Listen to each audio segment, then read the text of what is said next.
In 413 BC, the Peloponnesian War between Athens and Sparta entered a new phase. After the disastrous Athenian expedition to Sicily, the balance of power shifted. Sparta, seeing an opportunity to defeat Athens, sought new forms of pressure. Persia, formerly an enemy of both, changed its policy. It did not support Sparta out of affinity, but out of interest. Athens controlled Greek cities in Asia Minor, which Persia wished to regain. Darius II, the great Persian king, saw in Sparta the opportunity to weaken Athens and regain his influence in these cities.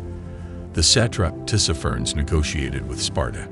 In exchange for military and logistical support, Sparta would return the Ionian cities to Persia after defeating Athens.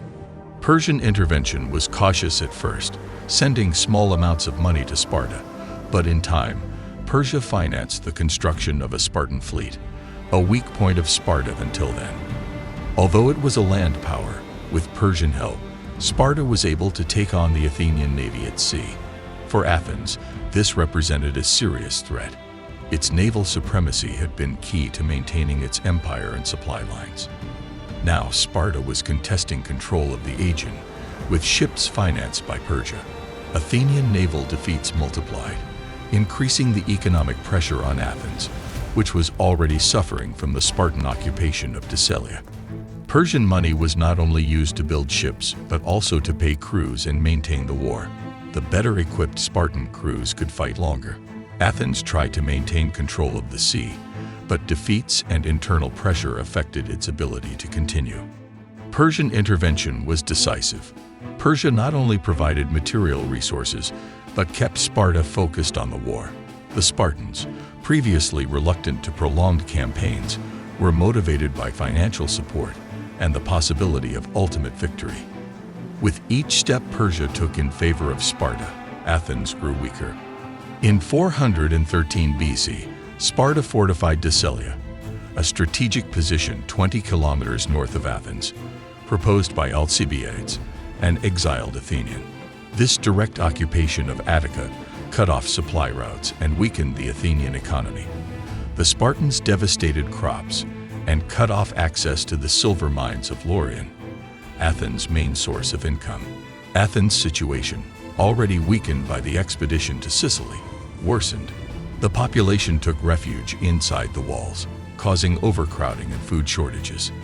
Thousands of slaves defected to the Spartan camp, further weakening the Athenian economy. The fortification of Thessalia not only attacked the Athenian economy, but also its morale. The city, though protected by walls, was becoming strangled by occupation. With each passing day, Athens grew weaker, and its ability to resist diminished. Battles at sea became an unexpected challenge for Athens. With Persian money, Sparta was able to build a sizable fleet, something it had failed to do in the early years of the war. Despite their lack of experience, the Spartans began to compete with Athens in the Aegean. Athens tried to maintain its control of the sea, knowing that much of its power depended on its fleet.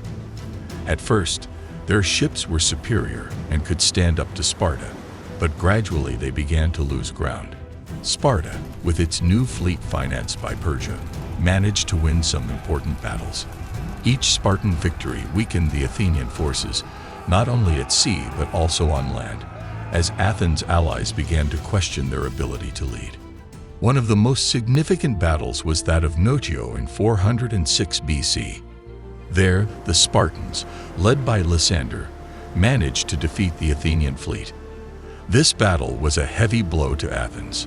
Although it was not the first time they had lost a naval battle, it was a clear indication that their dominance over the sea was in danger.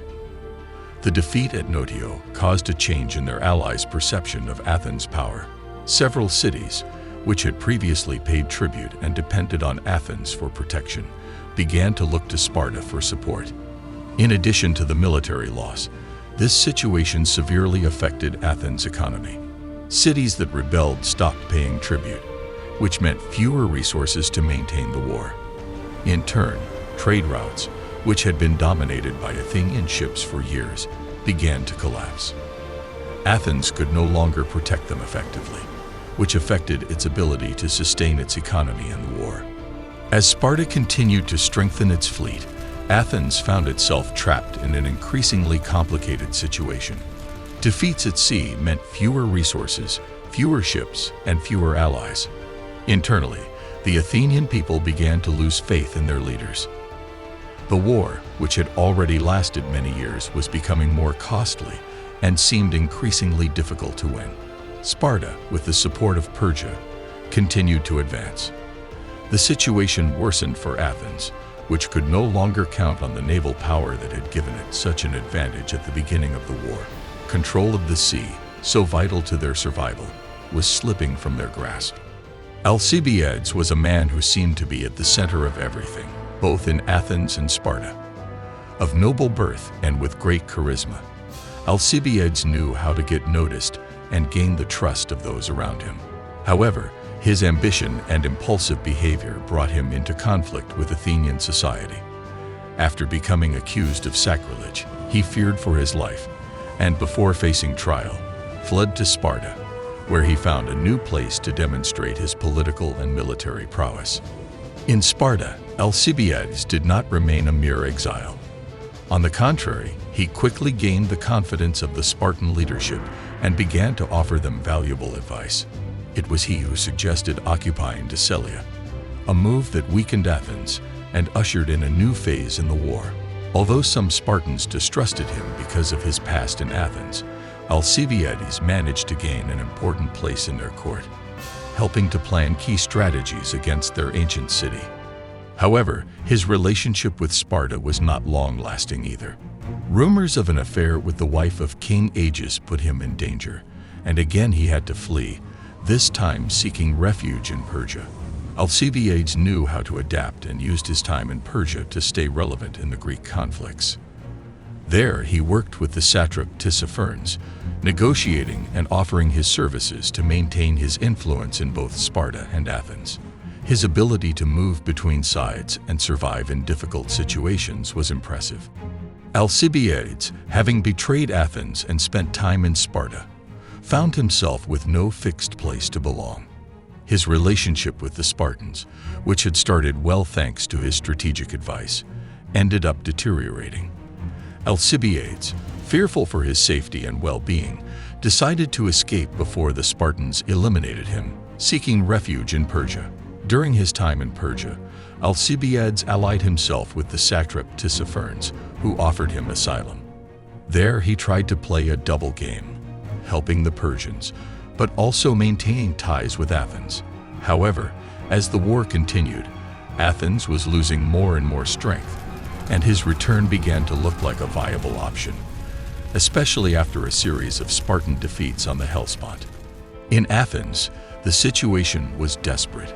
Constant defeats, loss of allies, and financial pressure were suffocating the city. It was in this context that the Athenians began to consider bringing back Alcibiades.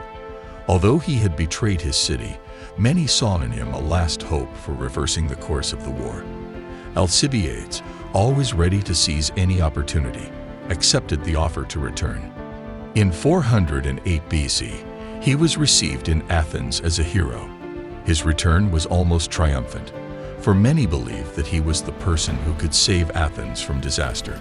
Alcibiades, now commander of the Athenian fleet, wasted no time and sprang into action. In a short time, he achieved a series of naval victories, which boosted the morale of the Athenians and restored some hope to them. Alcibiades took the opportunity to recapture some cities that had defected from the Athenian alliance, which strengthened his prestige and power in the city. During his brief time in command, Alcibiades continued to win important victories for Athens. His strategic ability was undeniable, and the battles he won gave the Athenians a breathing space during the war. However, confidence in him was never full. Alcibiades was a controversial figure, marked by his ambitions and his constant changes of sides. Alcibiades' downfall began when, during one of his absences, his fleet suffered a significant defeat at the Battle of Nicias in 406 BC. Although he was not present during the battle, Alcibiades was primarily responsible, as he had left his subordinate Antiochus in command, who disobeyed orders and ended up losing the battle. This defeat, although it was not decisive in military terms, was decisive in political terms for Alcibiades. His enemies in Athens took the opportunity to remove him from office and blame him for the defeat. Stripped of his command, and with few options in Athens, Alcibiades decided to go into exile again, this time to a private estate in Thrace. There he lived for a time in relative calm, away from the chaos of the war that continued in Greece. However, his exile would not last forever. The Spartans, who had never forgotten his treachery, kept a close eye on his movements. In 404 BC, with the war almost over and Athens on the brink of defeat, Alcibiades was assassinated. The exact circumstances of his death are a matter of debate, but it is believed to have been ordered by the satrap Pharnabazo under pressure from the Spartans. Alcibiades died as he lived, surrounded by intrigue and betrayal, never finding a safe place to call home. Thank you for watching this video and joining us until the end. What follows in this story will bring unexpected challenges at sea, difficult decisions, and key moments for